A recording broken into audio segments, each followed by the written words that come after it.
Pinagpalang araw po sa inyong lahat mga ka-KB at mga kabangers. Lalong-lalo na po sa inyo, Kabanong. Kilalanin niyo na lamang po ko sa pangalang Marjon. Ikukwento ko lang ang naging karanasan namin ng pamilya ko sa Capiz. 9 na taong gulang pa lang ako noong napagdesisyonan ni Papa na dumalaw ng Capiz.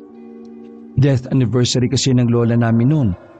Kaya naman halos lahat daw ng mga kamag-anak namin ay magpupunta roon. Gising na lahat. Malapit na tayo. Pambira naman kayo, tulog na tulog sa kangkungan eh. Ang sarap kasi ng tulog namin noon habang nasa biyahe kami, Kabanong. Nakapag-arkila kasi kami ng van pagkababa namin ng barko. Pagtingin ko sa labas, nakita kong madilim na ang paligid. Papa, malapit na po ba tayo? Oo nga, malapit na tayo. Kaya gisingin mo na yung mga kuya mo. Kuya, gising na. Malapit na raw tayo, sabi ni Papa. Malapit na tayo? Nasa Capiz na tayo? Kanina pa tayo nasa Capiz, kaya umayos na kayo. Ayokong loloko-loko kayo sa harapan ng tita nyo ha. Masugid pa naman yon. Masungit po si Lola? Ibig sabihin, pangit po siya? Uy, maayos ka nga. Di naman lahat ng masugit pangit. Marjon, bibig mo ha. Ayokong makakarinig ako ng mga bad words mula sa'yo kapag nandun na tayo. Mga ilang sandali lang ay nagising na rin ang isa pa naming kapatid na si Kuya Janjan. Siya ang panganay sa aming tatlo. Siya rin ang pinakatahimik at pinakaseryoso sa aming magkakapatid. Parang siya yung tipo ng tao na hindi mo pwedeng mabiro ng basta-basta. Ikaw, Marjon, kapag nagloko-loko ka dito, papakain ka ni Tita Jonah sa mga aswang. Dahil bata pa ako noon, hindi ko maiwasang hindi matakot. Nasa Maynila pa lang kasi kami, tinatakot na ako ng 2 kong kuya. Palagi nilang pinapaalala sa akin na may aswang sa Capiz. Kung may makakasama lang sana ako sa buhay, hindi na ako sasama sa kanila. Kaso wala eh. 3 taon ang patay ang mama ko noon, kaya kami-kami na lang ang makakasama sa buhay. Papa si Kuya tinatakot ko. Diyan naman eh. Kapag yung kapatid mo nilagnat, malilinti ka sa akin. Mga ilang sandali pa ay tumigil na rin kami sa harapan ng isang kanto. Ang sabi na nagmamaneho na matanda, yun na raw ang baryo ng San Diego. Agad kaming nagbabaan at pinuhutan nila ang mga gamit namin. Pagkatapos magbayad ni Papa sa driver, umalis na rin siya. Ang laki ng pinagbago. Di ba maraming bahay dito noon pa? Oo, marami nga. Pero nung umalis tayo at nagpuntang Maynila sabi ni Jonah, pinaalis ang ibang mga nakatira dito na wala namang permit. Kaya yan, kakaunti na lang talaga sila rito. Matagal-tagal na rin pala mula nung huli kaming magpunta rito, no? Bata pa kami ni Alvin nun. Nakikinig lang ako sa kanila noon dahil hindi naman ako makarelate. Tara na. Maglakad na lang tayo papasok.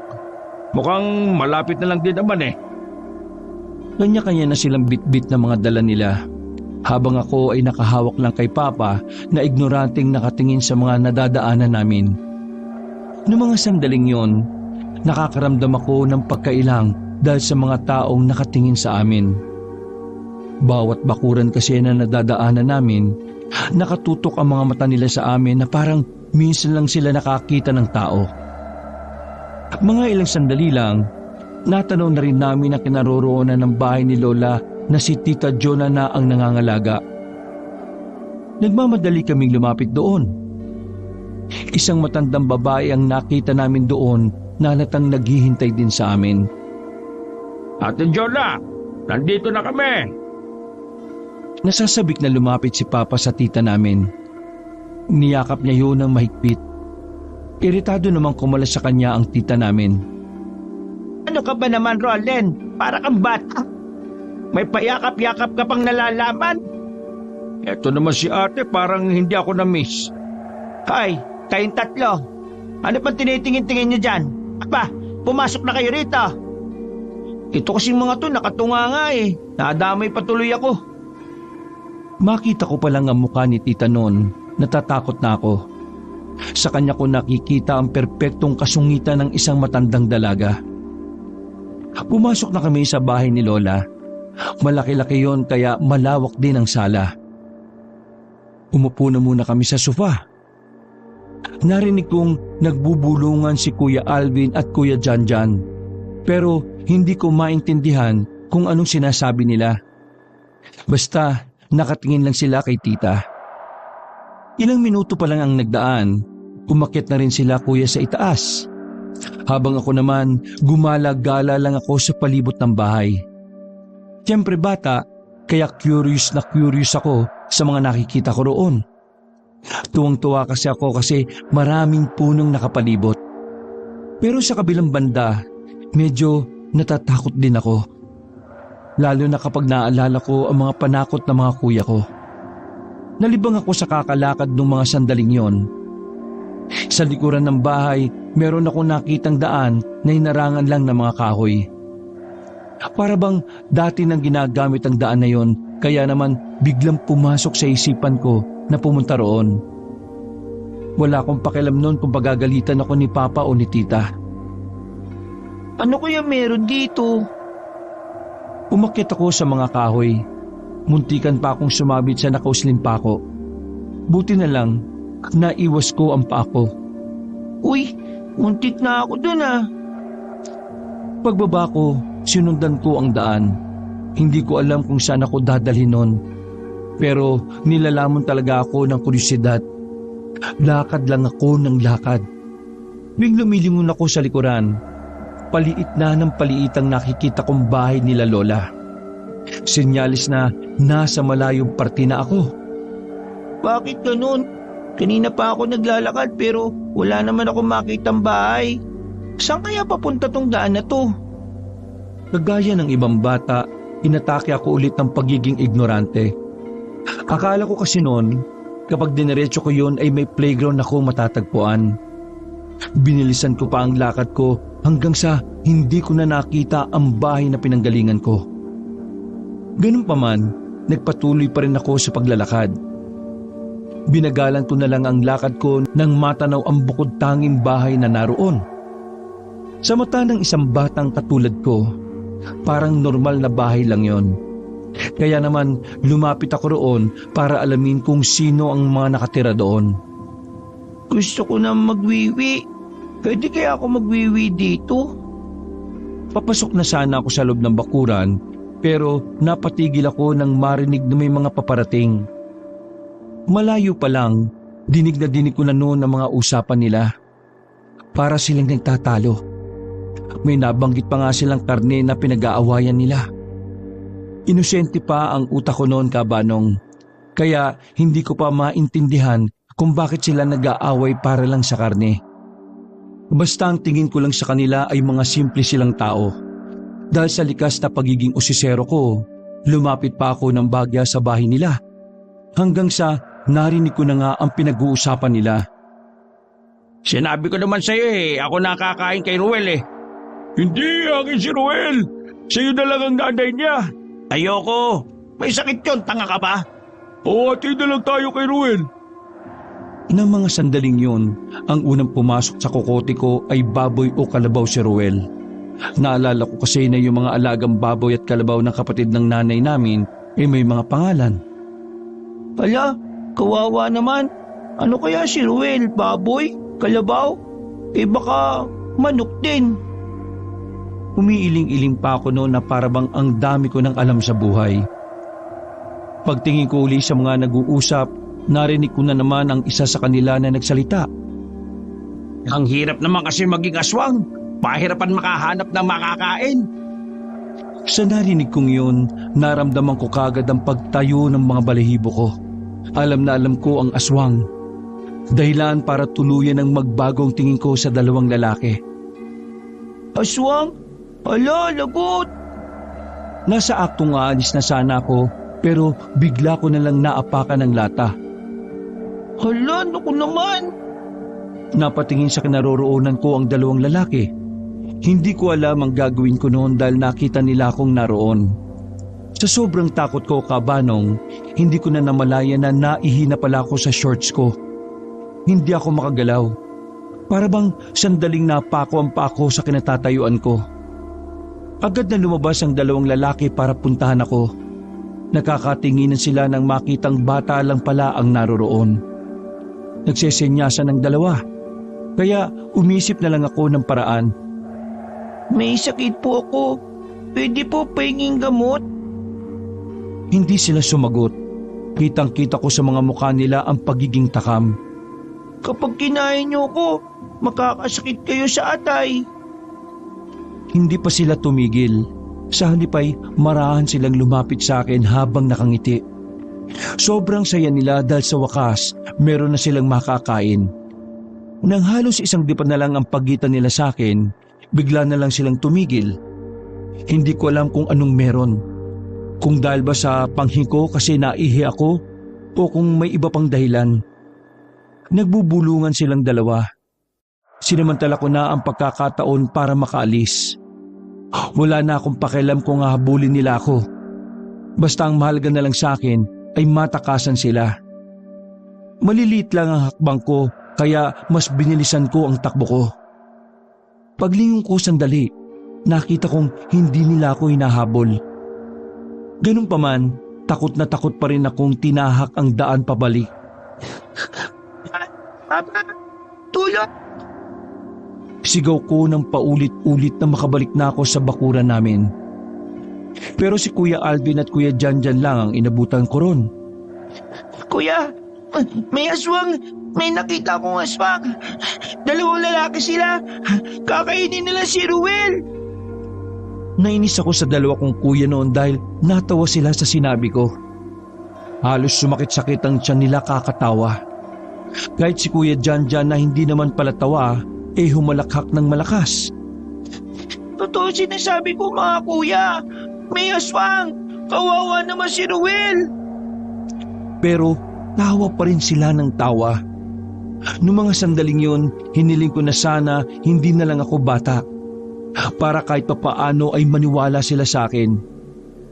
Hoy Marjon, niloloko ka lang namin. Kinarir mo naman. At saka, bakit ang pangi mo naman? Bakit ba ayaw niyo maniwala? Nakita ko nga yung dalawang lalaki. Nag-uusap sila tungkol kay Ruel na kinakain nila. At doon tara, sama kayo sa akin. Ituturo ko, dali. Marjon, umayos ka nga. Akala mo matutuwa si Tita Jonah kapag narinig niya yung sinasabi mo?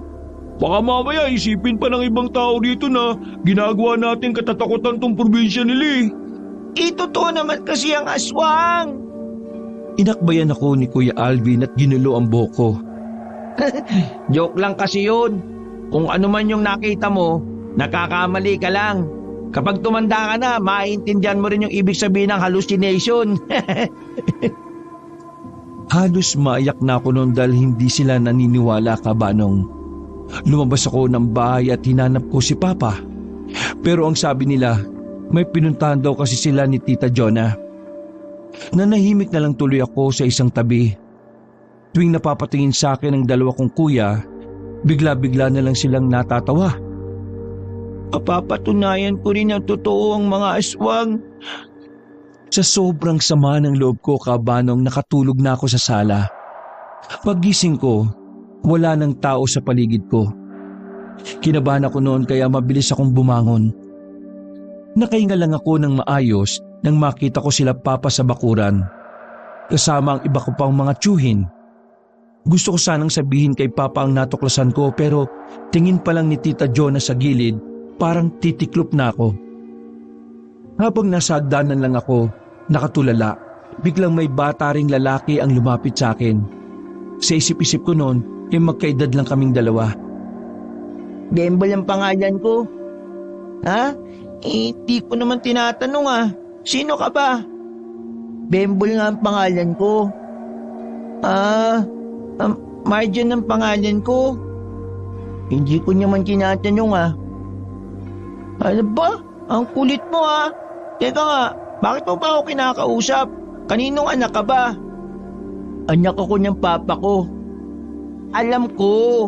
Sinong papa? Si Papa Rick. Papa ko siya eh. Kapatid ng papa mo. Ah, pinsan pala kita. Gusto mo ba laro tayo? Ayoko nga, gabi na eh. Alam ko na. Punta na lang tayo sa aswang. Sa sinabing yun ni Bembol ay kinabahan na naman ako. Hinila ko siya papasok ng bahay. Alam mo yung aswang? Nakakita ka na ng aswang? Oo, si Papa nga inaswang si Mama eh. Ha? Paano yun? Aswang ba ang Papa mo? Hindi. Narinig ko lang kagabi sabi ni Mama, inaswang siya ni Papa eh. Ano ba yan? Ang gulo mo naman kausap. Doon na nga. Pero may alam nga ako kung saan makikita yung aswang. Sabi nila, totoo yun eh. Kumakain sila ng mga bata na gaya natin. Lalo ka na kasi di ka taga dito eh. Di mo ako matatakot no. Ang mabuti pa, sumama ka sa akin para malaman natin kung sino sa ating dalawa ang hindi takot sa mga aswang. Sandaling napaisip si Bembol. Tumingin pa siya sa tatay niya sa labas. Nairita na ako nun sa kanya sa sobrang tagal niyang sumagot. Si Bembol kasi yung uri ng bata nun na paimportante. Yung feeling niya, dapat lagi siyang hinihintay. Tapos nakakairita pa yung mga ekspresyon ng mukha niya. Tara niya, pero sa isang kondisyon ha. Ano na naman? Kapag wala tayong nakitang aswang, bibigyan mo ako ng pera. Sige, marami naman akong pera eh. Natigil lang ang pag-uusap namin nang biglang dumating si Kuya Alvin. Sa itsura pa lang ni Kuya Alvin, parang wala siyang gagawin kundi ang asarin ako. Oh, bakit gising pa kayo? Alauna na, Marjon. Bakit ka na doon sa taas? Ikaw rin, Bembol. Bukas pa matatapos yung mga tatay natin. Bilis, akit na doon at matulog. Kasi kapag hindi kayo natulog, aaswangin kayo. Nagmamadali kaming tumakbo ni Bembol papunta sa kwarto niya. Kahit kagigising ko lang noon ay pinilit ko talaga makatulog. Kinabukasan, naging abala ang lahat sa pag-aasikaso at pagluluto. Yun na kasing eksaktong araw ng death anniversary ng lola namin. Hindi magkanda o gaga ang mga tao. Habang kaming dalawa ni Bembol ay walang ginawa kundi ang maglaro. Dahil wala kaming magawa, naisipan kong yayain na naman si Bembol. Hinila ko siya paalis ng bakuran. Nagtungo kami sa likuran ng bahay ni Lola. Bakit mo ba ako inihila? Puntaan na natin yung aswang habang maaga pa. Eh wala namang aswang kapag maaga eh. Ang sabihin mo, takot ka lang. Di ako tatakot no. Ano, hindi puntaan natin. Pakiramdam ko ay kayang-kaya ko nang utuin si Bembol noon. Kaya naman, hindi ko siya tinigilan hanggang sa maisama ko na nga siyang paalis. Walang kaalam-alam ang mga tatay namin na umalis kami nung tanghaling yun. Tinahak namin ang daan patungo sa bahay ng dalawang lalaking aswang. Pagdating namin doon, napansin namin na walang tao. Nakasarado ang bahay. Wala rin kaming naririnig na kung ano sa paligid. Kaya ang naisip ko noon ay kami lang talaga ang naroroon.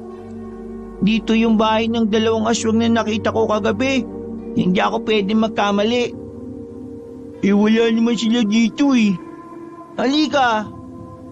Hinila ko siya papasok ng bakuran. Sinusuri-suri namin ang paligid. Lumapit kami sa drum. Sa hindi malamang dahilan, binuksan namin yon ni Bembol. Umalingasaw ang mabahong amoy na nagmumula roon. Agad kaming napadistansya ni Bembol. Ang baho! Tingnan mo nga kung ano yan! Oh, bakit ako? Ikaw na lang! Duwag ka naman pala eh! Dahil pasikat ako, ay nagkusa na lang akong lumapit doon. Tinakpan ko na lang ang ilong ko. Pagsilip ko, nasuka-suka na ako sa nakita ko. Ulo ng tao ang naroon. Parang kalalagay lang, isang araw pa lang ang nakalipas. Bakit nandun yan? Ulo ng tao to. Sabi na sa'yo, aswang ang nakatira dito eh. Paano yan? Uuwi na ba tayo? Anong uuwi? Titingnan natin kung ano nasa loob. Ikaw na lang, no? Ayaw ko mapahamak, no? Walang nagawa si Bembol nang hawakan ko siya sa damit at hinila ko siya palapit sa bahay. Sa kakahanap namin ng pwedeng mapasukan ay nakarating na kami sa likuran. Sa hindi inaasahang pagkakataon, meron kaming napansin sa may silong. Isang planggana na merong takip na kulay itim na tela. Nagtaka kami ni Bembol kung ano ang naroon dahil gumagalaw-galaw yung tela. Parang may kung anong may buhay ang nasa ilalim nun. Dahil alam ko naman na malabong magkusang loob si Bembol na tingnan yon, ako na lang mismo ang gumawa ng paraan. Kumuha ko ng sanga at saka inalis ko ang tela. Nakita namin ang kulay berde na parang itlog. Kasing laki siya ng papaya. Tapos yung gitna niya tumitibok-tibok. Ha? Ano to? Puso na saging yan. Paano naging puso ng saging to? Tumitibok eh. Di ba ang puno ng saging tumitibok? He, ang corny mo naman. Pero anong gagawin natin dyan? Iwi natin tapos pakita natin kina Papa. Oo, tama. Baka alam nila kung ano yan. Hinila ko ang planggana. Maraan kong binuhat ang bagay na yon. Namamangha pa ako habang tinitingnan ang pagtibok niya. Pero sa hindi inaasahang pagkakataon, natalisod si Bembol habang papalapit siya sa akin. Natumba siya sa akin. Dahilan para mabitiwan ko ang hawak-hawak ko. Nanlaki ang mata namin pareho nang mabasag yun. Ayan, ang kulit mo, nabasag tuloy. Anong gagawin natin? Magsasalita pa sana ako nang marinig namin na may paparating. Natataranta kaming nagtago sa likuran ng mga kahoy na nakatambak. Ilang sandali lang, nakita na namin ang dalawang aswang na lalaki. Pagsilip ko, gulat na gulat sila habang nakatingin sa nabasag namin. Buwisit! Sinong bumasag nito? Hindi pa nga natin napapakinabangan to eh. Ninakaw na nga lang natin kina Supremo na wala pa. Nakikip lang kami ng bibig ni Bembol nung mga sandaling yon. Pinilit naming huwag makalika ng ingay para hindi kami makita ng dalawa. Pag alis nila, wala kaming sinayang na pagkakataon.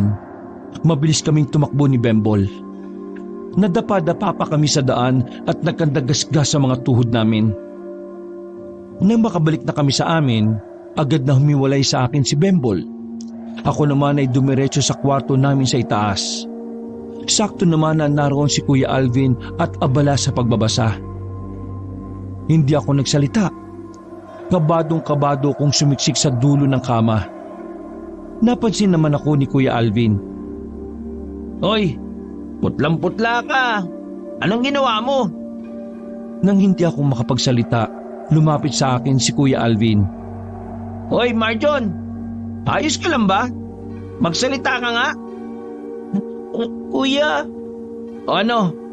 Nakita namin ni Bembol, dalawang aswang na lalaki. Tapos, may nabasag kami na green, kuya. Tumitibok. Para siyang may buhay, kuya. Nagalit silang dalawa tapos sabi nila sa Supremo daw yun. Anong sinasabi mo? Ha? Nababaliw ka na naman ba? Maniwala ka, kuya. Dalawa kami ni Bembol lang nakakita. Maraming aswang dito, kuya. Ang daming aswang. Gusto mo sumbong kita kay Tita Jonah? Manahimik ka na nga lang dyan. Akanood mo yan ng gabi ng lagim eh. Manahimik ka na dyan. May ginagawa ko dito. Nung araw na yon, hindi ako nakipagsaya sa mga kapwa ko bata na pinsan ko. Kahit maraming handang pagkain, hindi ko magawang kumain. Sa mura kong edad noon, naranasan ko ng mas stress dahil sa pagiging pakialamero namin. Gabi nang lumabas ako ng silid namin, kaunti na lang ang mga bisita. Karamihan na lamang sa natira ay puro kamag-anakan namin. Hinanap ko si Bembol. Wala siya. Ang sabi ng papa niya ay umuwi na lang daw siya sa kanila. Makalipas pa ang ilang oras, nagkaligpitan na rin sa bakuran. Tahimik na ulit ang paligid. Lasing si Papa. Ganon din ang iba naming tiyuhin. Bad trip naman si Papa oh. Nagpakalasing-lasing. Hindi naman pala kaya umakyat sa itaas. Tara, buhatin na lang natin paakyat. Naiwan ako sa sala noon. Nakatingin lang ako sa labas nang makitang may isang lalaki doon na nakatingin din sa akin. Nakaramdam na ako ng pagkailang noon. Buti na lang ay naroon si Tita Jonah. Sino ho kayo? Ano kailangan ninyo? Hindi sumagot ang lalaki kay Tita kahit na nilapitan niya ito. Naglakad lang ang lalaki palayo. Napailing na lang si Tita Jonah. Ako naman ang pinagtuunan niya ng pansin. Kilala ka ba nun? Hindi po. Hindi naman po ako taga dito eh. Hoy, ikaw bata ka, umayos ka ha? Huwag kung sino-sino kinakausap mo. Wala kang alam sa mga tao rito. Hindi mo alam kung tao pa ba o hindi na ang nakakausap mo. Kaya magtino ka. Hindi na ako nakatiis noon. Kahit na alam kong magagalit si Tita Jonah, ay tinanong ko pa rin siya. Aswang po ba ang tinutukoy nyo, Tita Jonah? Nagbago ng reaksyon ang tita ko. Hinawakan niya ako sa damit at saka hinilap papasok sa kusina. Huwag kang magbabanggit-banggit ng aswang dito, naintindihan mo? Baka marinig ka ng mga sigbin. Ano po ang sigbin? Wisit na bata to, oh. Huwag mo na ngang tanongin. Hindi mo naman alam. Kaya nga po ako nagtatanong kasi hindi ko nga po talaga alam eh. Nakatikim ako kay Tita Jonah ng pingot. Pero kahit na ganun pa man, alam ko na noon na may nalalaman si Tita Jonah sa mga aswang. Hindi ko na lang kinulit dahil iritado yung bata. Palibhasa, tumandang dalaga. Oras na ng tulog namin noon, Kabanong. Magkakasama kami sa iisang kwarto. Si Papa sa sahig. Kaming tatlo ay nasa kama. Habang nagpapaantok, narinig namin na parang may mga naglalakad sa bubungan namin. Pero walang pakialam sila, kuya. Kahit sabihin ko sa kanila na aswang yon, hindi nila ako pinapakinggan.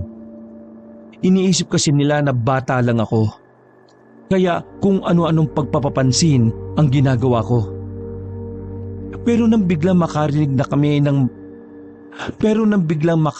kami ng parang umaangil sa buong na parang hayop, napatigil ang dalawa kong kuya sa pagsiselfone nila. Nagkatinginan sila na nagtataka ang mga reaksyon. Aswang ang mga yan, ko. Kinutusan ako ni kuya sa ulo para manahimik ako. Pero hindi rin man nila aminin, alam ko noon na maging sila ay kinakabahan na rin. Ang ingay mo, manahimik ka. Aswang naman kasi talaga. Marjon, kapag sinabing manahimik ka ha. Alvin, samahan mo ko, tingnan natin. Marjon, ikaw dito ka lang ha. Napabahala ako noon para sa dalawa kong kuya. Pero hindi ko naman sila kayang pigilan. Ipinagdasal ko na lang na sana hindi sila mapahamak. Dumungo ako sa bintana at nakita ko sila na nasa labas na nakatingala sa bubungan namin. Wala pang ilang minuto, parang mga natatarantang daga ang dalawa kong kuya nang magtakbuhan sila pabalik. Patabog pa nga nilang isinara ang pintuan. Mas mukha pa silang takot na takot kaysa sa akin. Oh, bakit? Nakita nyo rin ba yung aswang? Kuya Janjan, ano po yung nakita natin? Aba, ewan ko. Bakit ba may pakpak yun? Ang kulit nyo eh. Aswang nga yun. Uy, magising si Papa. Kulit nitong batang to oh. Tumalon silang dalawa sa kama. Nababahala mga mukha nito. What if tama tong batang to? Tama nga ako. Oh, ano ngayon kung aswang yun? Anong ngayon? Aswang yun, no? Delikado, mapanganib. Eh anong gagawin natin? Sasabihin natin kay Papa, kay Tita? Dapat malaman nila, Papa, kasi kasaktan nila tayo eh. Tama si Marjon, kuya. Kung ililihim natin sa kanila ang nangyari, baka natigilan kaming tatlo nang marinig namin na malapit na sa bintana ang pag-angil. Salip na sila kuya ang magsarado ng bintana. Ako pa talaga tumatakbo ron eh. Mabuti na lang at may patungan, kaya madali kong naisara. Mga kuya, anong gagawin natin? Papa! Uy, Papa! Gising! Bakit mo ginigising? Wala namang magagawa yan. Lasing yan eh. Inalog-alog pa rin ni Kuya si Papa. Nagawa naman niyang gisingin si Papa pero ngumiti lang sa kanya sabay tulog ulit. Nadagdagan ng kaba namin ng palakas ang kalabog sa bintana. Napangwi lang ako na may marinig kaming malakas na putok ng baril sa may labas. Pagkatapos, naramdaman na lang namin na umalis na ang aswang. Binuksan namin ang bintana. Pagtingin namin sa labas, nakita namin si Tita Jonah. Hawak-hawak ang senyoritang baril. Ha? Si Tita bumaril? Tita, ikaw bumaril sa aswang? Hindi sumagot sa akin noon si Tita Jonah. Padabog itong pumasok sa loob ng bahay. Sa hagdan pa lang, naririnig na namin ang boses niya. Isingin niyo ang ama niyo at may pag-uusapan tayo. Wala kaming nagawa. Itinayo na lamang namin si Papa ng sapilitan. Sabay-sabay kaming bumaba sa sala. Hindi ko nga alam kung bakit pati ako kasama kay ang bata-bata ko pa noon. Makalipas ang ilang sandali, pinatawag ni Tita ang mga kamag-anak namin. Wala itong pakialam kahit lasing pa ang karamihan. Nawala ang antok at tama nila Papa nang galit na nagsermon si Tita Jonah sa amin. Lahat ng lalaki sa angkan parang titiklop sa kanya. Ano ba naman ate? Matagal nang walang aswang. Ano yung sinasabi mo na may... Isa ka pa! Inaatake na ang mga anak mo, tutulog-tulog ka pa! Kayong lahat dito, umamin kayo! Sino sa inyo ang may nagawang kasalanan sa mga aswang? Bakit nagpaparamdam na naman sila? Matagal na tayong nakipagkasundo sa kanila. Bakit nanggugulo na naman sila? Sino sa inyo ang dahilan at bakit sila nagtatangkang manakit sa atin? Pawis na pawis ako noon habang nasa gilid lang ako. Hindi ko alam kung paano ko aaminin na maaring ako ang dahilan dahil nga rin sa nabasag kong bagay na tumitibok. Wala bang aamin, ha? Nang makita kong maigpit na ang yakap ni Tita sa baril, hindi na ako nagdalawang isip pa. Naglakad ako at tumigil sa harapan nila. Tita, sorry po. Pero ako po yun eh. Nagtataka sila Papa na nakatingin sa akin. Parang gusto na lang akong hilahin nila Kuya dahil sa kahihiyan. Ano bang pinagsasabi mo? Kabata-bata mo pa eh, pabida-bida ka na. Unang dating pa lang namin, nakita ko na yung daan sa likod ng bahay eh. Sinundan ko po yung daan hanggang sa makalayo na po ko. Hindi ko na po tanaw ito nang may marating din akong bahay. May nakita akong dalawang lalaki doon na nag-uusap. Nag-aagawan sila kay Ruel eh. Akala ko po hayop si Ruel. Pero nalaman ko po na tao si Ruel. Nang sabihin nila na mga aswang sila, akala ko kakainin na nila ako eh. Pero bigla na lang silang tumigil. Kaya ako nakatakbo. Ang dami mong sinabi. Diretsahin mo na kami. Anong ginawa mo? Kalma ate. Patapusin mo muna kasi magkwento. Ayun nga po. Bumalik po ako doon kinabukasan. Kasama ko na po doon si Bembol. May nakita po kami sa silong na bilog na kasing laki ng papaya o langka. Basta, tumitibok po yung gitna eh. Tapos po nabasag po namin. Ako po ang mayawak. Narinig po namin, ninakaw daw po ng dalawang aswang yun sa Supremo. Pagkatapos kong magsalaysay noon, halos lahat ng kamag-anak namin na naroon ay nadismaya. May ilan pa ngang napamura ng pabulong.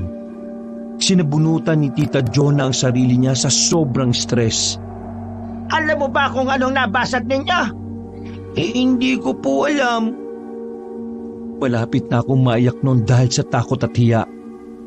Yon ang itlog ng alagang sigbin ng Supremo ng mga aswang. Dahil sa ginawa ninyo, maaari tayong malagay sa alanganin. Siguro alam na nilang ikaw ang gumawa nun, kaya may dumalaw na aswang dito.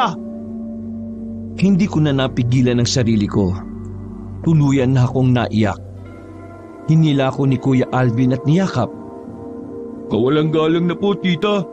Pero hindi naman po yata tama na pagsabihan niyo si Marjon sa harapan ng mga kamag-anak natin. Ang bata-bata pa niya, oh. Wala kayong alam kung anong problemang ginawa ng batang yan. Hindi sana sinabi niyo kagad sa amin bago pa kami pumunta rito. Nang sa ganun maiwasan namin ang mga di dapat gawin.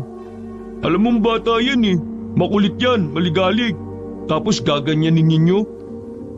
Ate naman kasi, bakit kasi hindi mo sinabi sa akin ng totoo na marami pa ring aswang dito? Ang sabi mo lang sa akin matagal na silang wala. Tapos ngayon meron pa pala. Bakit mo inilihim sa amin? Dahil kapag sinabi ko sa inyo, sigurado akong hindi na kayo pupunta. Bakit ba gustong-gusto niyo kaming pumunta rito bukod sa death anniversary ni Lola? Bumuntong hininga si Tita Jonah. Sandali nitong ikinalma ang sarili niya. Noong mga sandaling yon, nakahinga na rin ako ng maayos. Naramdaman ko kasing ako ang kinakampihan nila kuya. Dahil ang dugo ng anak mo, Roland, ang makakatalo sa mga aswang. Gulong-gulo ang isip namin noon nang sabihin niyo ni Tita Jonah sa amin. Pinaliwanag niya noong ipinagbubuntis pa lang ako ng nanay ko, nakita na raw ni Lola na may kakaiba sa akin. Nang isilang naman daw ako, ay doon na nakumpirma. Nangyari daw ang lahat ng yon dahil daw sa hindi ininom ni Mama ang pampakapit sa bata. Maselan daw kasi ang pagbubuntis ni Mama sa akin noon. Bagay na kinumpirma naman ni Papa sa amin. Dagdag pa ni Tita, ang ininom daw ni Mama ay dugo ng kabayo. Tabanong, hindi ko na alam kung paano pa ipapaliwanag ang ibang detalye.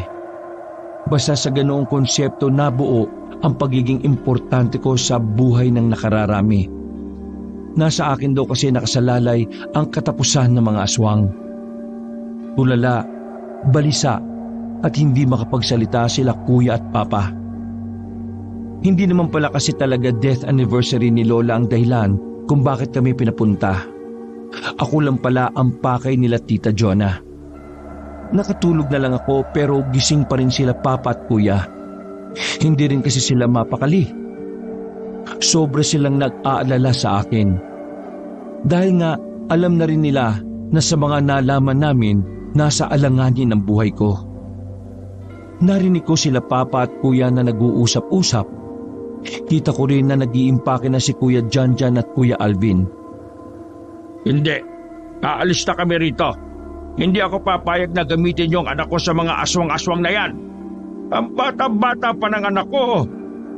Hindi niya dapat maranasan ng mga ganito. Nakatayo si Tita sa harapan ng pintuan namin. Pinipigilan niya kaming makaalis. Pero buong-buo na ang loob ng tatay ko noon. Kahit ilan pa sa kanila ang kumausap kay Papa, hindi nagbabago ang isip niya. Aalis na kami ngayon. Niloko mo kami, ate. Iba palang pakay niyo sa amin. Hindi kayo pwedeng umalis. Kapag sila ang nakakuha sa inyo, mas magiging komplikado ang lahat. May kasalanan ng anak mo sa kanila. Kaya kapag nakuha nila ang anak mo at nalaman nilang siya ang solusyon para maubos ang aswang, siguradong hindi sila magdadalawang isip na paslangin kagad ang anak mo. Kahit ano pang gawin mong paliwanag, hindi na magbabago ang isip ko, Ate Jonah. Mas mahalaga sa akin ang kaligtasan ng mga anak ko. Lalo na itong si Marjon.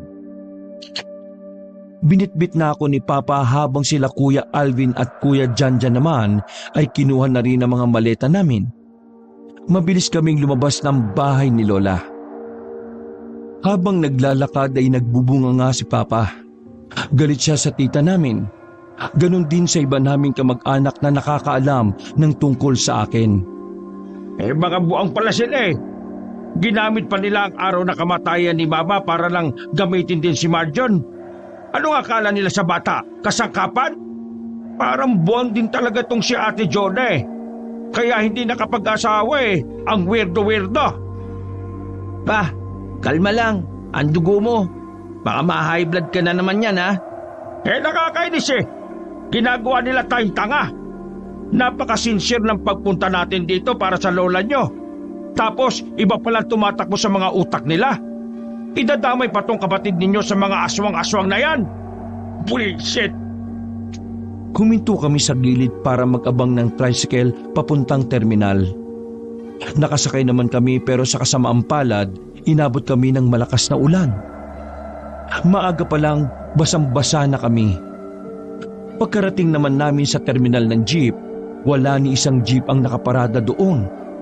Bumuntong hininga na lang si Papa habang nakasilong kami sa terminal. Papa, narinig ko po sa balita kagabi, makakabagyo daw eh. Hindi po yata tayo makakauwi eh. Kailangan natin umuwi kahit na anong mangyari. Ayaw ka nang manatili pa rito. Kung lalakas pa ang ulan, malaki talaga ang tsansa na hindi na tayo makaalis. Mas maganda na humanap na muna tayo ng matutuluyan habang naghihintay na tumila ang ulan. Tumango si Papa. Napagtanto niya na may punto naman si Kuya Janjan. Sa pagtatanong-tanong namin, nakahanap kami ng paupahan na halos 5 minuto lang na biyahe ng tricycle mula sa terminal. Basang-basa kami nang pumasok kami sa bahay. Maayos at malinis naman ang bahay. Kaso nga lang, saktong-sakto lang talaga sa aming 4. Yung sala, yun na rin ang tulugan namin. Papa, saan po ang banyo? Sa baba, bakit? Gagamit ka? Hindi po, tinanong ko lang para mamaya hindi na po ako magpapasama. Nung tanghaling yun ay natulog na lang muna kami sa paghihintay na tumila ang ulan. Nagising kami 5:00 na ng hapon. Madilim na ang paligid at hindi pa rin talaga tumitila ang malakas na ulan sa labas. Nagpaalam ako sandali kina Papa na iihi lang ako sa baba. Agad din naman silang pumayag kasi nasa 2nd floor lang din naman kami. Nang nasa banyo na ako, meron akong nakasalubong na isang lalaki. Hindi ko alam kung bakit bigla na lang siyang nataranta nang makita ako. Nang titigan ko ang mukha niya ay saka ko siya namukaan. Natakot ako bigla. Hindi na ako nakagamit ang banyo sa sobrang pagmamadali kong makabalik kina Papa. Papa! Oh, ano bang problema, anak? Papa, yung sinabi ko po sa inyo na nakita kong 2 lalaking aswang, nakita ko ang isa dito sa baba, ngayon lang. Napatayo sila Papa sa sinabi ko dahil naniniwala na sila sa akin. Sige na, kunin mo na mga gamit mo at aalis na din tayo ngayon din. Pero malakas pa ang ulan pa. Wala tayong pakialam kung ano pa ang panahon. Ang mahalaga, hindi tayo maabutan ng mga aswang na yan. Baka kunin nila ito kapatid pa. Tama si Papa, wala tayong dapat nasayangin na oras. Kahit na malakas ang ulan at hangin sa labas ay sinuong namin yon. Hindi namin alam kung saan kami pupunta. Basta sumakay na lang kami kaagad ng may mapadaan na tricycle. Basang-basa na naman kami. Giniginaw na rin ako ng mga sandaling yon. Nang mas lumakas pa ang ulan, hindi na rin kami kinaya ng tricycle. Napilitan na lang kaming bumaba dahil tumirik na kami. Sumilong kami sa parang lumang terminal ng tricycle. Para kami mga basang sisiw. Inabot na kami ng gabi doon. Ang oras kung saan nagsimula ang kalbaryo namin. Makalipas ang halos 1 oras namin doon, tumigil na rin ang ulan. Papa, tingnan niyo po yung lalaking yun, oh. Kanina pa nakatingin sa atin. Dinako nila ang kanilang tingin sa kinaroroonan ng lalaki. Nasa tapat lang yun ng tindahan habang nakatanaw sa amin. Masama na ang pakiramdam namin noong mga oras na yon. Kaya naman nagmamadali na kaming umalis. Wala na kaming masakyan na tricycle kaya naman manong-manong takbo at lakad na lang ang nagawa namin. Nang lumingon kami sa likuran, nakita naming nakasunod pa rin ang lalaki. Hindi nagtagal, nakita na lang namin na naging 2 na sila. Takot na takot ako noon habang pasan-pasan ako ni Kuya Alvin. Mas binilisan pa namin ang takbo namin nang makitang gumapang na ang isa sa kanila. Papa, gumagabang na po yung isa oh. Nakita kong naglabas pa ng kutsilyo si Kuya Janjan. Si Papa naman ay humablot ng sanga na pwedeng ipamalo. Nang muli namin siyang lingunin ay nawala na sila sa likuran. Pero ramdam pa rin namin na nakasunod lang sila sa amin. Hiningal si Papa sa pagkakatakbo kaya tumigil muna kami sa likuran ng nakaparadang truck. Saktong may tolda yon at bukas din naman kaya nakisilong kami sandali. Ano pa? Kaya mo pa ba? Oo, inihingal lang ako. Shh!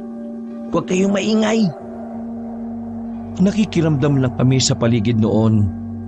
Nagkakatinginan kami at hinihintay ang susunod na mangyayari.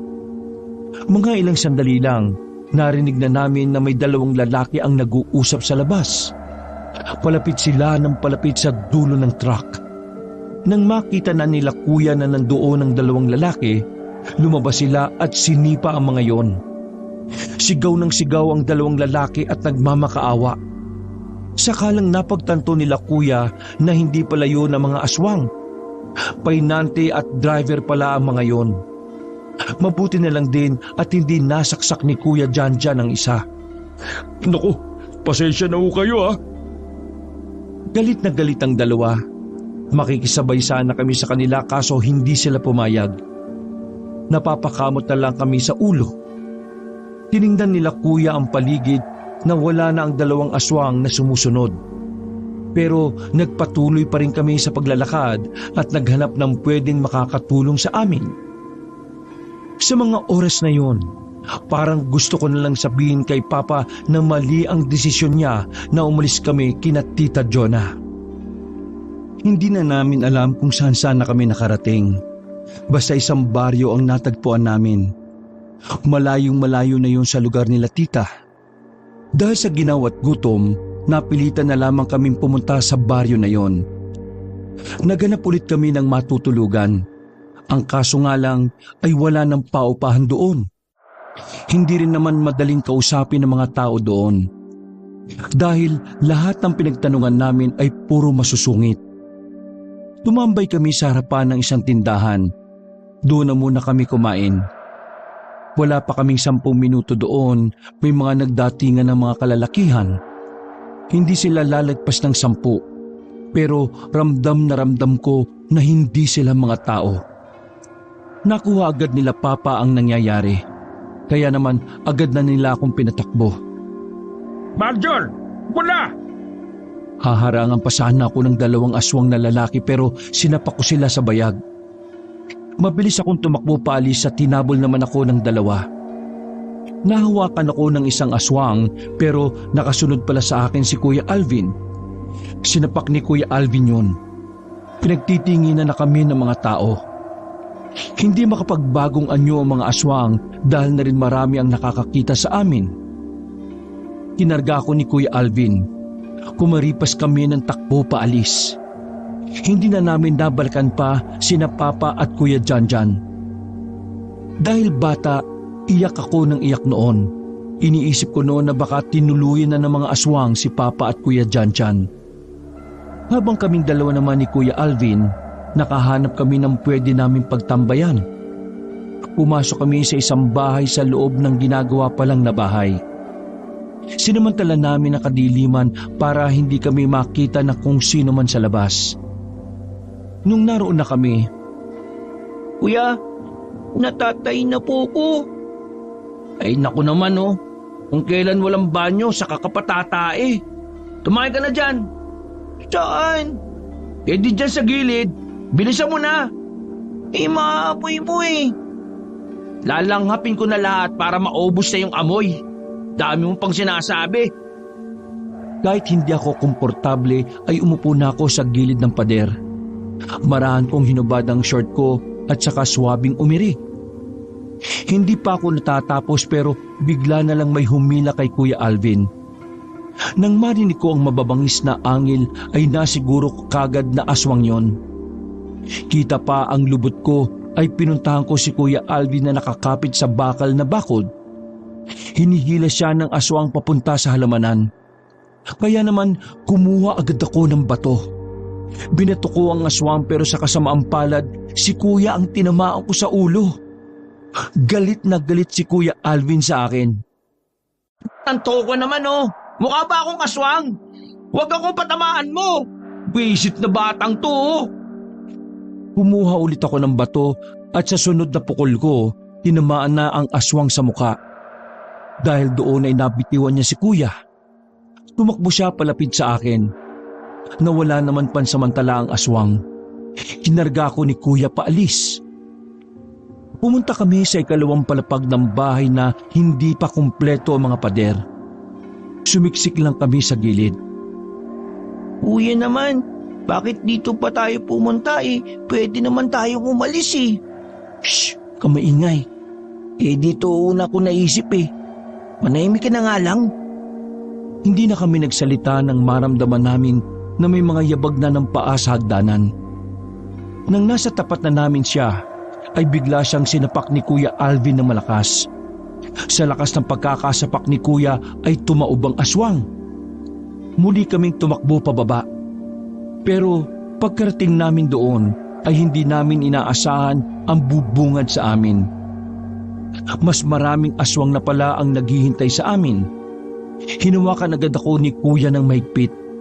Pero bigla na lamang siyang hinablot ng isang aswang na parang pinuno nilang lahat. Sinakal siya ni Kuya at itinaas sa ere. Kahit natatakot ako sa mga aswang na yon, ay tumakbo ko palapit sa kanila. Inawat ko ang lalaking aswang na sumasakal kay Kuya Alvin. Wag! Huwag mong saktan ng kuya ko! Kasama na lang po ako sa inyo. Ako naman po ang may kasalanan sa inyo eh. Binitiwan ng aswang si Kuya Alvin na ubo na ng ubo. Pinagtuunan ako ng pansin ng aswang na yon. Nakalaunan ay nalaman namin na yun pala ang Supremo. Ako po nakabasag ng itlog ng sigbin. Hindi ko po yun sinasadya. Pero handa po akong pagbayaran yun. Buhay ang kinuha mo, kaya buhay din ang kapalit. Ako na lang po. Huwag na po ang kuya ko. Sige, ikaw na lang ang magiging kapalit ng alaga kong sigbin. Sasama ka sa akin. Marahas akong hinablot ng aswang na yon. Wala na akong nagawa kundi ang maiyak na lamang. Marjon, huwag kang sumama dyan. Kuya, pasensya ka na. Wala na akong ibang paraan na alam para may ligtas ka. Uy! Bitiwan mo siya! Kuya, pakiusap. Huwag ka na pong lumaban. Masasayang itong gagawin ko kung masasaktan ka pa. Natamimi ang kuya ko noon, Kabanong. Hindi niya siguro inakala na masasabi ko ang mga ganoong salita. Pakisabi kay Papa at Kuya Janjan. Love na love ko sila. Pinitbit na ako ng aswang, habang si Kuya Alvin naman ay naiwan lang doon. Walang nagawa kundi ang sumigaw lang ng sumigaw. Naiyak na lang ako ng tuluyan nang mawala sa paningin ko si Kuya Alvin. Hindi ko alam kung ano ang gagawin sa akin ng mga aswang. Hindi ko rin alam kung saan nila ako dadalhin. Basta ang alam ko lang noon, maaring yun na ang huli kong sandali. Halos 2 oras kaming naglakad. Hindi ko na alam kung anong oras na. Pero habang tumatagal, paliblib na ng paliblib ang mga lugar na dinadaanan namin. Hindi na ako makaiyak noon dahil nagagalit ang Supremo ng mga aswang. Kaya kahit gusto kong humagulgol, tinimkim ko na lang yun. Narating namin ang isang maliit na baryo na nasa gilid ng ilog. Akala ko nung una ay mga tao ang naroon. Pero narinig ko na lahat pala ng nakatira doon ay puro mga aswang. Ang lugar pala na yon ay baryo ng mga aswang. Mga kasama, hindi na mauubos ng mga tao ang angkan natin. Dahil ngayon, hawak na natin ang pinakamalakas nilang sandata, ang batang ito! Naghiyawan ng pagdiriwang ang mga aswang. Habang ako, nanginginig na ako sa takot. Maya-maya pa, dinala na ako ng isang lalaki sa isang bahay. Pinasok niya ako doon at kinandado. Huwag niyo po akong kulong dito! Pakiusap po! Pero walang nakikinig sa akin. Tumigil lang ako sa kakasigaw nang may makita kong matanda na nasa loob din ng bahay na yon. Nanlalaki ang mga mata niya habang nakatingin sa akin. Hindi ko alam kung bakit. Lumapit siya sa akin at parang sinusuri ang katawan ko. Ako naman, nakaramdam ako ng kaunting takot. Teka po, ano pong ginagawa niyo? Sino po ba kayo? Ikaw nga, iho! Ikaw nga! Ang alin po? Ikaw ang nasa propesiya. Propesya? Propesya siya? Propesiya! Ikaw yon! Hindi ko po kayo maintindihan eh. Ikaw ang nakasaad sa libro ng mga albularyo. Ang batang may dugo na tatalo sa mga aswang. Bigla niyang hinawakan ang kamay ko at tiningnan ang pulso ko. Pumikit siya. Ilang sandali lang ay lumapad ang ngiti. Handa akong isukal ang buhay ko para lang maubos na ang mga aswang. At ikaw, iho, ang susi. Maraming salamat. Sa wakas, makakapagpahinga na rin ako. Bakit po? Pagod na po ba kayo? Bumuntong hininga ang matanda. Ay nako, itong batang ito, oh. Ano pong pangalan niyo? Lola Beth. Yun ang itawag mo sa akin. Lola Beth? Gaano na po kayo katagal nandito? Mag-iisang linggo na rin. Bukas ng gabi ang huli kong sandali sa mundong ibabaw. Kaya naman, labis akong nagpapasalamat na ang matagal ko nang hinahanap ay kusang inilapit sa akin ng Panginoon. Lola Beth, hindi ko po kayo maintindihan. Bakit niyo po sinasabi na handa po kayong ialay ang buhay niyo sa pamamagitan ko? Dahil kailangan kong mawala para matalo sila, iho. Sino po ba kayo? Ako ang isa sa pinakamatandang albularyo. Ako na lang ang natitirang buhay. Ang iba ay nangamatay na. Kawawa naman po kayo. Pero gagawa po ko ng paraan para makatakas dito. Hindi na kailangan. Ang kailangan mo lang gawin ay makiisa sa akin. Huwag kang matatakot, ha? Bakit po? Ano po bang gagawin nyo? Kailangan kong matikman ng dugo mo. Hala! Aswang ka rin? Dumistansya ako ng kaunti sa matanda. Diyos ko naman, hindi ako aswang. Teka, paano ko ba ipapaliwanag sa batang ito ang lahat? Ganito kasi yan, iho. Ang dugo mo ay lubhang nakakalason sa mga aswang. Sa oras na pumasok ang dugo mo sa katawan nila, lilikha ang dugo mo ng lason. At ang lason na yon ang magiging dahilan ng kanilang pagkamatay. Ngayon, para magawa natin yon ay kailangan kong mailagay sa katawan ko ang dugo mo. Hindi naman marami, kakaunti lang. Pero para mangyari yon, kailangan mong masugatan. Naku naman, wala talaga ako maintindihan. Diyos ko, Panginoon, kanino bang anak ito? Pambihira. Ba't ba naman kasi ako nagpapaliwanag sa isang bata? Pero magaan po ang pakiramdam ko sa inyo. Hindi ko alam pero pakiramdam ko po, dapat po akong magtiwala sa inyo. Kung ganon, habang may pagkakataon pa tayo, ngayon ay pwede na nating simulan. Kabadong-kabado ko noon, Kabanong. Pero sa tuwing tinitingnan ko ang mukha ng matanda, gumagaan ang pakiramdam ko. Parang nakikita ko sa kanya ang lola ko kahit hindi ko naman yun inabutan. Inilahad ko na ang palad ko. Sumilip-silip muna si Lola Beth sa butas sa pinto. Nang masiguro niyang walang paparating, kumuha na siya ng kapiraso ng yero na matagal na raw niyang tinatago. Wala namang kalawang ang yero kaya naging kampante ako. Matatalo po ba talaga natin yung aswang kapag ginawa natin to? Basta, magtiwala ka lang sa akin. Ilang taon ko nang pinag-aaralan nito. Tinapat na niya ang yero sa kamay ko. Napapalunok na lamang ako ng laway, Kabanong. Hingang malalim. Sinunod ko ang sinabi niya. Naramdaman ko na lang ang talim ng yero na humagod sa palad ko. Aray!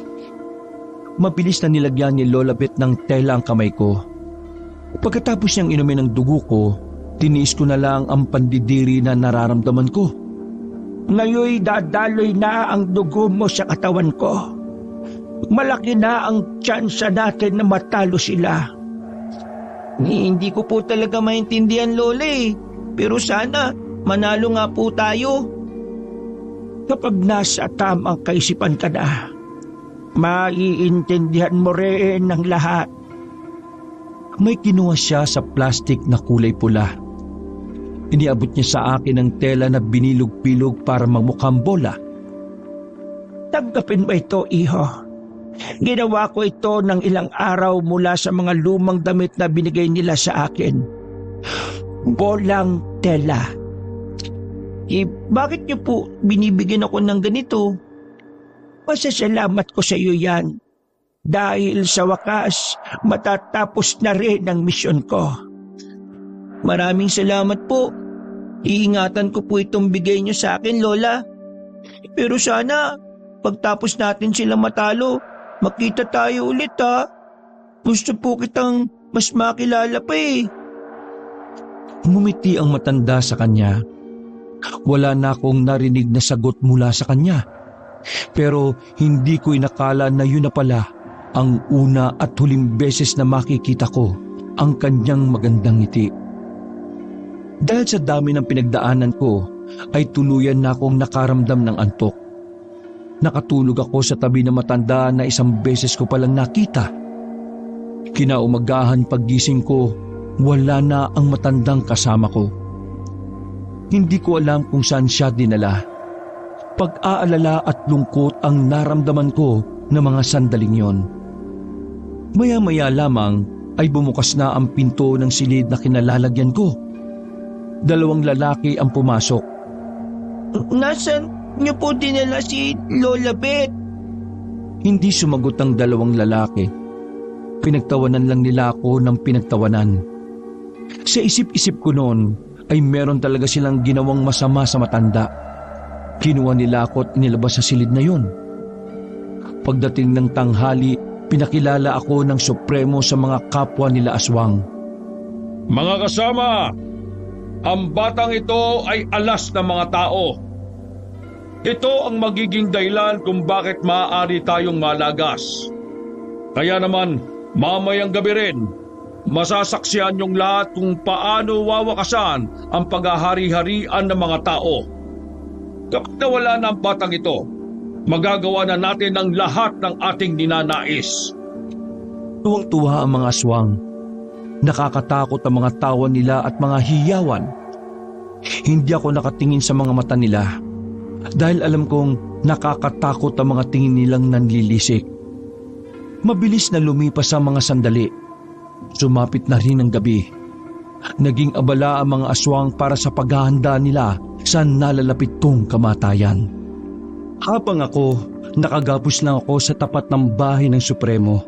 Pinagmamasdan ko lang ang mga aswang na naroon na abalang-abala sa kanilang ginagawa. Ilang oras ko na rin hinahanap si Lola Beth pero hindi ko na talaga siya makita. Habang mag-isa ako, bigla akong nilapitan ng Supremo ng mga aswang. Nakakatakot ang mukha niya. Nagtatayuan ang mga balahibo ko sa kung papaano siyang umiti. Partida, Kabanong, hindi pa siya nagpapalit ng anyo niya. Nakakaawa kang bata. Maaga kang mawawala sa mundo ng dahil sa kagagawa ng mga kamag-anakan mo. Parang awa niyo na po. Pakawalan niyo na po ako. Umalakak siya ng parang mababaliw na. Tumatalsik pa ang laway niya sa mukha ko. Pakakawalan kita kapag wala ka ng buhay, bata. Lalong lumakas ang aking kaba nang makitang naglatag na sila ng mahabang lamesa. Kinuha nila ako at itinali sa lamesang yon. Habang nagmamakaawa ko sa kanila, hiyawan lang sila ng hiyawan. Parang may kakaibang dulot na ligaya sa kanila ang makita ko na nasa ganoong posisyon. Ilang sandali pa, dumating na rin ang Supremo. May dala-dala itong makapal na itak na meron pang mga dugong sariwa pang nakakapit sa talim. Wag po! Parang awa niyo na po! Nasa aktong tatagain na ako ng Supremo nang biglang umalingaw-ngaw ang malakas na putok ng baril. Pagtingin ko sa gilid, lumabas mula sa madilim na halamanan si Tita Jonah. Kasama niya ang iba pa naming kamag-anak na may mga hawak na itak at kung ano-ano pang mga armas. Sa kabilang banda naman, nakita ko si Papa. Kasama na niya si Kuya Alvin at Kuya Janjan. Nagpulasa ng mga aswang. Nakakuha ng pagkakataon sila Papa na makalapit sa akin at alisin ang pagkakagapos ko. Diyos ko, salamat naman sa Panginoon at naabutan ka namin. Niyakap ako ni Papa ng maigpit nang makabalik na kami kina Tita Jonah. Roland, sa likod lang kayo! Kami nang bahala! Hindi! Kaming dalawa ni Alvin! Tutulong kami! Pa, sa likod lang kayo! Inulit mo lang yung sinabi ni Titi! Nagsimula ang kaguluhan at habang nagaganap yon, nakikita ko ang iba kong mga kamag-anak na talaga namang kinakayang harapin ng mga aswang. Hindi ko pa alam noon kung papaano nila kinakaya yon. Basta ang nasa isip ko lang ay parang sanay na sila. Sa likuran mo, Janjan! Munti ka nang mahagip ng isang aswang si Kuya Janjan. Mabuti na lang ay mabilis siyang nakailag. Mga kuya, mag-iingat po kayo! Hindi nila ako pinansin. Patuloy lang sila sa pakikipaglaban ng mga sandaling yon. Sila Tita naman ay sige lang sa pag-abante. Wala pang 10 minuto, marami na agad silang napabagsak. Sinamantala na namin yon para sana makaalis na sa lugar na yon. Pero marami-rami pa rin ang nakasunod sa amin. Malapit nang maubos ang bala ni Tita Jonah. Sugatan na rin ang iba naming kamag-anak. Nung mga sandaling yon, nararamdaman ko na talaga na magiging alanganin ang lagay namin. Pinagdarasal ko na lang na sana magkaroon ng isang himala sa mga pagkakataong yon. Ate, anong gagawin natin ngayon? Napapalibutan na nila tayo. Nakarating na kami sa kalsada noon. Sa kamalas-malasan pa, wala ni isang sasakyan ang dumadaan. Nang tuluyan ang maubos ang bala ni Tita Jonah, doon na nabahala ang lahat. Nakapaikot na sila sa amin. Pero sila kuya, nakaambalang ang mga hawak na intak. Kung sabay-sabay na lumusob ang mga aswang, paniguradong madudumog kami. Nagbigay daan ng mga aswang at lumapit ang kanilang Supremo. Anyong tao pa rin ang itsura niya noon. Pero nakilala siya ni Tita Jonah bilang pinuno nga ng mga aswang. Kung gusto niyo pang mabuhay, ibigay niyo na lang ang batang yan. Hindi mo kami malinlinlang. Alam kong mas tuso ka pa sa tuso. Hindi ka marunong sumunod sa usapan. Kayong hindi marunong sumunod. Nilihim niyo ang tungkol sa batang ito. Ibig sabihin, may plano kayong ubusin kami. May plano rin naman kayo maghari-harian sa probinsyang ito, hindi ba? Kaya patas lang. Naglokohan lang tayo. Teka ate, magkakilala kayo? Kilala siya ni Mama. Nakipagkasunduan sila noon na wala nang mabibiktimang tao. Pero kapalit noon, wala na rin papaslangin na aswang ang mga manunugis. Pero ano ba talaga si Mama? Saka na ako magkukwento kapag nabuhay pa tayo rito. Sige na, ibigay niyo na sa akin ang batang yan. Kung hindi, sabay-sabay kayong mamamatay ngayong gabi. Hindi namin ibibigay sa inyo ang batang ito. Lalaban kami hanggang sa kamatayan.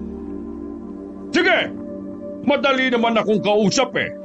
Kung ayaw niyo ng maayos na usapan, wala akong magagawa. Sabay-sabay nang umangil ang mga aswang. Sumenyas na rin ang Supremo ng pag-atake sa amin. Pero bago pa man sila nakalapit, bigla na silang naubo lahat. Nagtaka kami kung ano ang nangyayari sa kanila. Maya-maya pa, ilan na sa kanila ang napahiga na lang sa kalsada. Nangingisay silang lahat. Mga inutil! Ano bang nangyayari sa inyo? Ah! Maging ang supremo ng mga aswang ay naubo-upo na lang din. Dahil doon, nagkaroon kami ng pagkakataon para makatakas. Wala na kaming sinayang na oras. Habang nagkakagano ng mga aswang, ay dali-dali na kaming umalis. Hindi namin alam kung ano ang nangyayari sa kanila. Pero laking pasasalamat na lang namin dahil nagawa naming makalayo roon. Pinuntahan namin ang kalsada kung saan naroon ang mga sasakyan na naghihintay sa amin.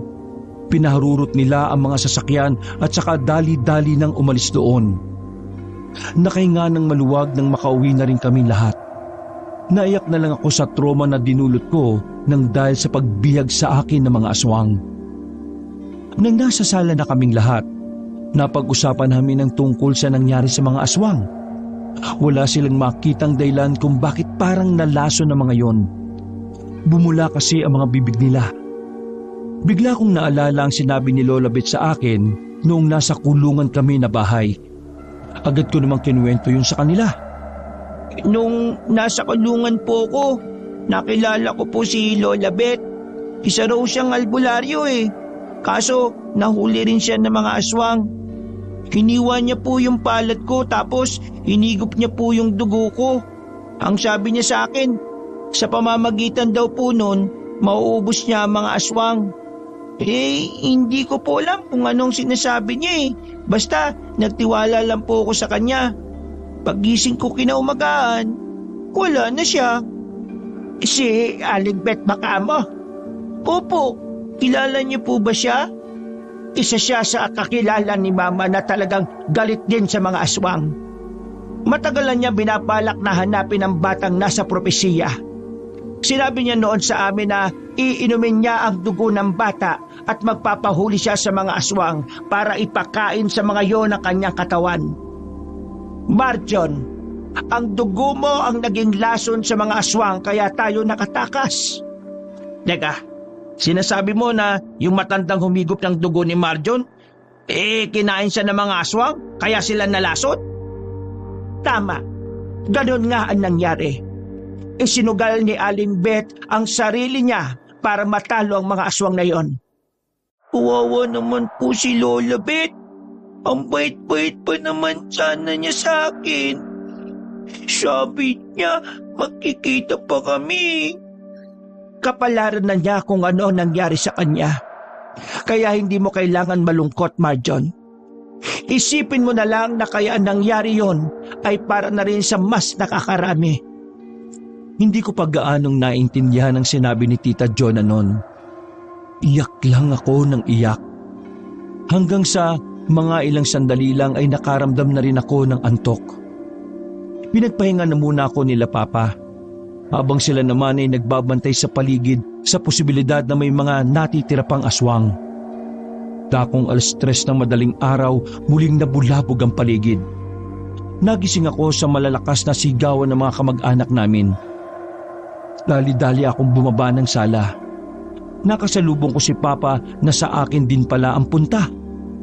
Papa, ano po nangyayari?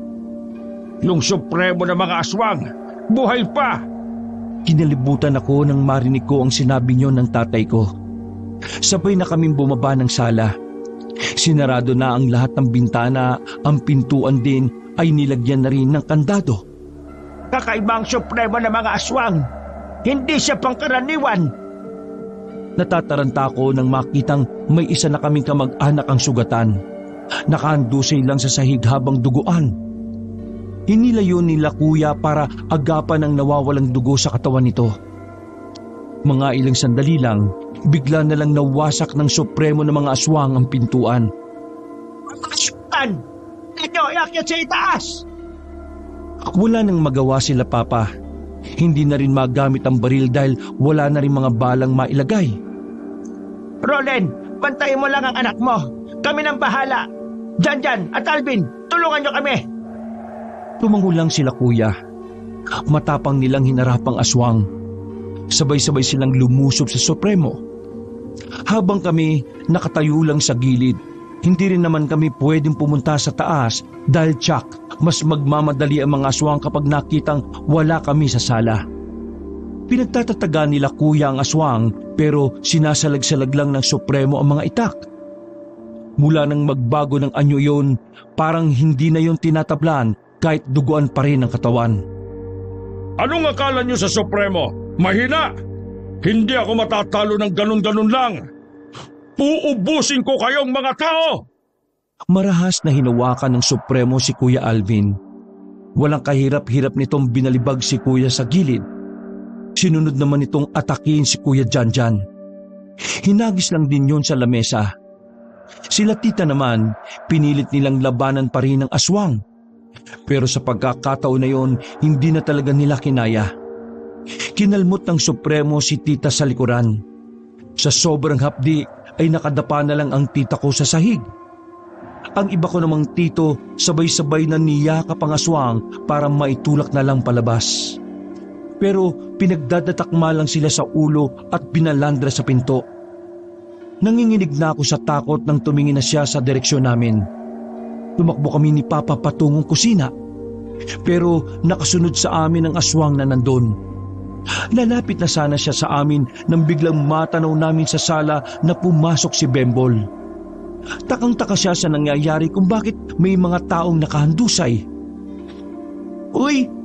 Sino ka? Bakit ang pangit ng mukha mo? Mas lalo akong kinabahan sa mga sandaling yon. May iba pa palang bata rito?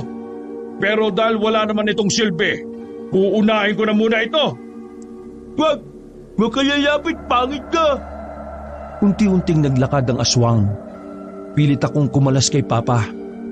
Dumampot ako ng kutsilyo sa kusina at tumakbo palabas. Nagpaslide pa ako sa pagitan ng mga hita ng aswang at nang nasa harapan na ako ni Bembol ay tinutukan ko ng kutsilyo ang aswang. Sige! Subukan mong galawin si Bembol! Ang galing mo dun ulitin mo nga yun! Aswang ang nasa harapan natin, eng-eng ka talaga! Natakot si Bembol. Pumunta siya sa likuran ko habang nanginginig. Sa tingin mo mapapatay mo ako ng kutsilyong yan? Tumawa ng malakas ang aswang. Sinamantala ko na ang pagkakataon. Muli kong sinugatan ang kamay ko pero sa kabila naman. Pinahid ko pa ang dugo sa kutsilyo. Habang tumatawa siya, pung-tapong kong pinukol ng kutsilyo ang aswang. Tumama yun sa bandang kaliwang dibdib niya. Nagulat siya sa ginawa ko. Nung una, akala ko ay walang silbi ang ginawa ko. Pero kalaunan lang, nakita na lang namin na parang nanghihina na rin siya. Bata lang ako, pero matalino ko. Noong mga sandaling yon, hindi ko alam kung papaano ko yun nagawa. Basta pakiramdam ko, ginabayan ako ng mama ko at ng lola ko. Wala pang ilang minuto, tuluyan ng nalagutan ng hininga ang aswang. Doon ko talaga napatunayan na talagang totoong lason sa kanila ang dugo ko. Sinunog nila tita ang aswang. Inabon nila yon para hindi na muling pang mabuhay. Naubos ng angkan namin ang mga aswang. Hindi na ako nagtaka noon kasi sabi ni Tita Jonah, likas na talaga sa angkan namin ang pagiging matapang. Mula kasi nang umalis kami ng Capiz, naging manunugis pala ang karamihan sa kanila. Umuwi na rin kami ng Maynila nang masigurong wala nang natirang aswang. At para na rin madaling maghilom ang mga trobang dinanas ko, sa ngayon kabanong hindi ko alam kung panlaban pa rin ba sa mga aswang ang dugo ko. Mula kasi nang matapos ang kaguluhan sa Capiz, hindi na ako muli pang nakakita ng aswang. Wala na rin kaming naririnig na balita mula kina tita tungkol sa mga aswang. Ang muli ko lang balita noong nakarang taon, sa wakas nagpatuli na rin si Bembol. Para kapag muli kaming nagkita ay may pagmamalaki na siya. Hanggang dito na lamang po mga kabangers, mga ka-KB. Maraming salamat po at pinagpalang araw sa inyong lahat. Wakas.